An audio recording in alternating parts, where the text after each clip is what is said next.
Hello, MNS 2022 aspirants. Welcome back once again to our official YouTube channel, The MNS Classroom. So, this is the second part of my MNS 2021 written strategy video. And as said already, इस video में मैं आपको अपनी science की strategy बताऊंगी, okay? उससे पहले मैं आपको ये बताना चाहूँगी कि अगर आपको लगता है कि MNS में साइंस का लेवल एकदम आसान आएगा और आप इजीली उसको क्वालिफाई कर लेंगे, तो pardon me, you are completely mistaken. मैंने एमएनएस भी अटेम्प्ट किया है और नीट भी अटेम्प्ट किया है। दोनों में बायोलॉजी का लेवल एकदम सेम होता है and trust me for this, bio में आपको सब कुछ पढ़ना है जितना एनसीईआरटी में दिया है, line by line, okay. MNS aspirants में एक बात मैंने नोटिस की है कि वो साइंस को बहुत ही ज़्यादा लाइटली लेते हैं। Most of them ask in groups कि अगर साइंस ल्यूसेंट से पढ़ लेंगे तो चलेगा क्या, या फिर साइंस में से फिज़िक्स और केमिस्ट्री नहीं पढ़ेंगे तो चलेगा क्या। लुक, ऐसा बिल्कुल भी नहीं चलेगा। अगर आपको एग्ज़ाम क्वालिफाई करना है तो आपको कंप्लीट पढ़ना ही पड़ेगा, ओके। आई एम्फसाइज वंस अगेन, आपको कंप्लीट पढ़ना ही पड़ेगा। अगर आप मेहनत में अपना कटौती करेंगे तो आपको रिजल्ट भी वैसा ही मिलेगा, ओके। एमएनएस एस्पिरेंट्स का साइंस को लाइटली लेना ही उनको लास्ट में भारी पड़ जाता है और इसी वजह से यही चीज़ उनके लिए लास्ट में भारी पड़ जाती है। And this is the reason why science has become the deciding factor in MNS written exam now, okay.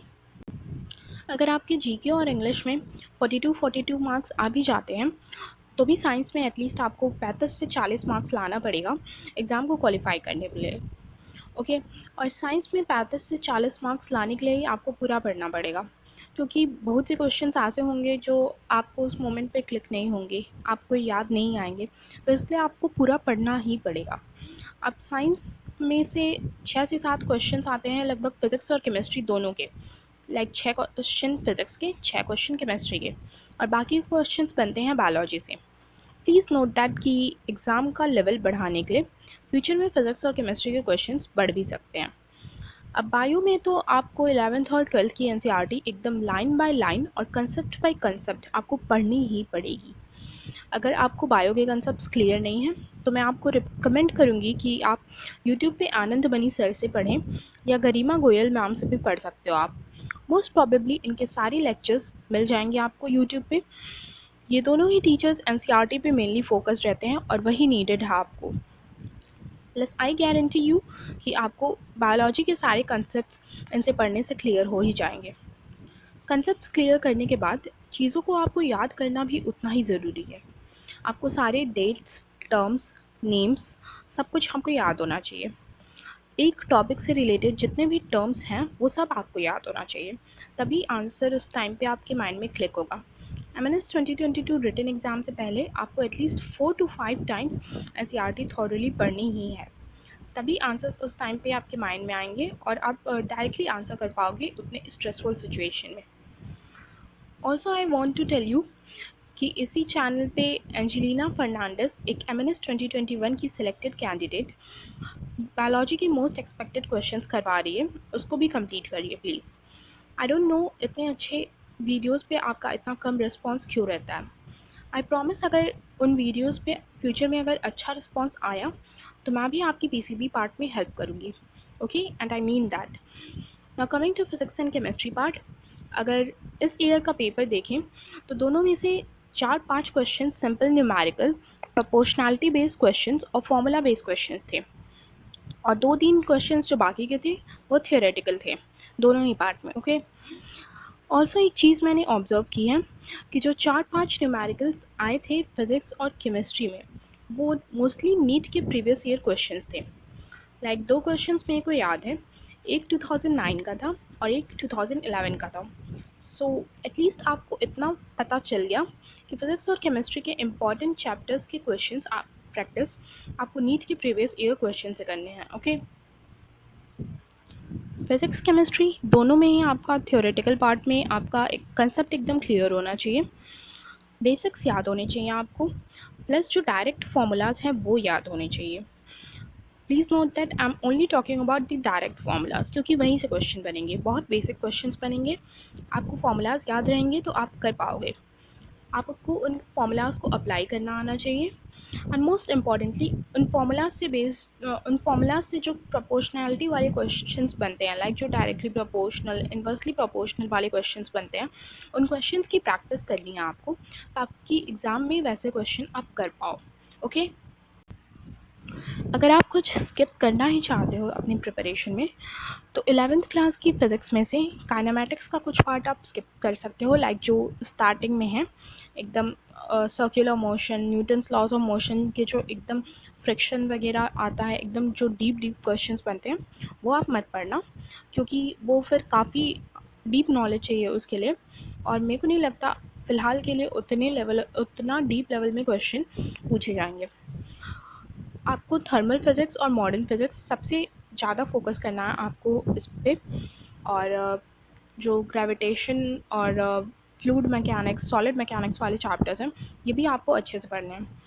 Thermal physics और मॉडर्न फिज़िक्स पे सबसे ज़्यादा फोकस करना प्लीज़। ओके, अबाउट केमिस्ट्री, उसमें अगर आपके पास टाइम की शॉर्टेज है तो आप ऑर्गेनिक केमिस्ट्री स्किप कर सकते हो। फिजिकल और इनऑर्गेनिक केमिस्ट्री आपको करना ही पड़ेगा। Okay, mole concept, structure of atom, chemical bonding, states of matter, SPDF block, solid state, coordination chemistry, इन सब पे ज़्यादा ध्यान देना। ओके, अब कुछ ज्ञान की बातें करते हैं। एक एडवाइस है मेरी तरफ से कि अपनी प्रिपरेशन और अपने टाइम के लिए थोड़ा सा सेल्फिश बनो। Selfish in terms like don't waste your time by indulging in useless chats and all in groups. And कभी कभी दिन में कुछ लोग होते हैं, वो दिन भर मतलब ग्रुप्स में ही बिता देते हैं, तो ऐसे मत बनो आप। कभी कभी माइंड फ्रेश करने के लिए आपने मस्ती कर ली, वो अलग बात है, वो ज़रूरी है, but please don't waste your time, use your time effectively.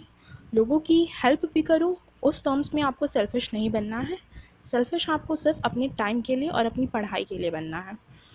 One thing more, अगर आप बिना किसी कोचिंग के प्रिपरेशन कर रहे हो, तो मेरी तरफ से एक एडवाइस है कि please follow only genuine channels. उन चैनल्स को मत फॉलो करो जो सिर्फ व्यूज़ के पीछे भागते हैं। Please follow only genuine channels, like जिन्होंने खुद भी कभी ये एग्ज़ाम क्वालिफाई किया हो, वो डेफिनेटली आपको ज़्यादा अच्छे से गाइड कर पाएंगे। सक्सेस के लिए हार्ड वर्क के साथ साथ एक परफेक्ट गाइडेंस भी बहुत ज़रूरी है। Through this video I also want to thank queen ma'am, that is Monica ma'am, उनकी परफेक्ट गाइडेंस के लिए। हर एक मॉक्स, क्विजेस, नोट्स, पीडीएफ्स, सब कुछ फ्री ऑफ कॉस्ट हर एक स्टूडेंट को प्रोवाइड करने के लिए। Plus you won't believe, ma'am ने हम लोग को खुद से मैसेज कर करके याद दिलाया है टाइम पे for solving mocks, for revising different topics. So I really want to thank you queen ma'am for your greatness, and this won't have been possible without your perfect guidance. मैं एक और चीज़ बताना चाहूँगी आपको कि मैंने अपनी प्रिपरेशन मार्च एंड में स्टार्ट की थी, after that Holi and all. So उसके बाद से जितने भी क्विज़ेस दी MNS क्लासरूम ग्रुप में हुए हैं, मैंने सारे अटेम्प्ट किए हैं विथ प्रॉपर प्रिपरेशन। लाइक दिन में टॉपिक अनाउंस हो जाते थे, मैं शाम को वो टॉपिक्स पढ़ती थी, क्योंकि दिन में मेरी और क्लासेस भी होती थी ऑनलाइन दूसरे कोर्स के लिए, तो मैं शाम को वो टॉपिक्स पढ़ती थी। रात को उन टॉपिक से रिलेटेड मैं क्विज़ अटेम्प्ट करती थी, जीके और साइंस के जो होते थे ग्रुप्स में। ओके, प्लस उस टॉपिक से रिलेटेड 2-3 क्विज़ेस मैं और एक्स्ट्रा भी कर लेती थी अपना टॉपिक एकदम क्लियर करने के लिए। तो साइंस मेरी पहले से भी थोड़ी स्ट्रॉन्ग थी, फिर भी मैं साइंस के क्विज़ेस सारे अटेम्प्ट करती थी, क्योंकि लेवल ऑफ क्वेश्चंस काफ़ी अच्छे होते थे। हमारी एक को एडमिन थी साक्षी, वो भी काफ़ी अच्छे क्विज़ेस बनाती थी, and that were all based on science, that were all based on NCERT only. उतने अच्छे क्वेश्चंस नीट में भी मैंने कुछ देखे हैं, सो इसलिए मैं साइंस के क्विज़ेस भी सारे अटेम्प्ट करती थी। एंड इनफैक्ट इस टाइम मैं खुद उस टेलीग्राम ग्रुप में साइंस के क्विज़ेस कंडक्ट करवा रही हूँ, बट अगेन वही 25 से 30 बच्चे ही रेगुलर रहते हैं बस। So I request you to please be regular and obedient towards your study. Last month में मैंने MNS प्रेप के यूट्यूब चैनल को भी फॉलो किया है, on the guidance of queen ma'am only, because it is also a genuine channel. Last month में मैंने Doon academy of defence के कुछ मॉक्स भी दिए थे जो कि फ्री ऑफ कॉस्ट थे, एंड ट्रस्ट में उनके सारे मॉक्स का लेवल लगभग एकदम सेम था पेपर से। I was amazed after giving paper that कि इतना लेवल कैसे मैच कर सकता है उनके मॉक्स का। एकदम परफेक्ट लेवल का क्वेश्चन पेपर वो बनाते थे। लाइक अगर इस ईयर फ्री ऑफ कॉस्ट इस ईयर भी रहता है तो प्लीज़ ट्राई करना कि आप भी सारे अटेम्प्ट करो। मैं तो लास्ट मंथ में उतने नहीं कर पाई थी, 4-5 ही दिए थे मैंने, 8-9 फ्री थे। एट लास्ट मैं यही बोलूँगी कि आपकी हार्डवर्क ही आपको सक्सेस तक लेके जाएगी। मैंने भी हार्डवर्क किया है उन 3-4 मंथ्स। लाइक मेरी स्लीपिंग टाइम काफ़ी, मेरा रूटीन काफ़ी आल्टर्ड रहता था, बट इन दी एंड वो सब मैटर नहीं करता है। जो मैटर करता है वो है आपका सिलेक्शन और वो है आपका रिज़ल्ट। जो चीज़ मैटर करेगी वो सिर्फ यही है। Please work genuinely and hardly for that selection and also stay tuned to the MNS classroom. Uh, in future, I will also look forward to making more videos of science specifically. So thank you so much and stay tuned.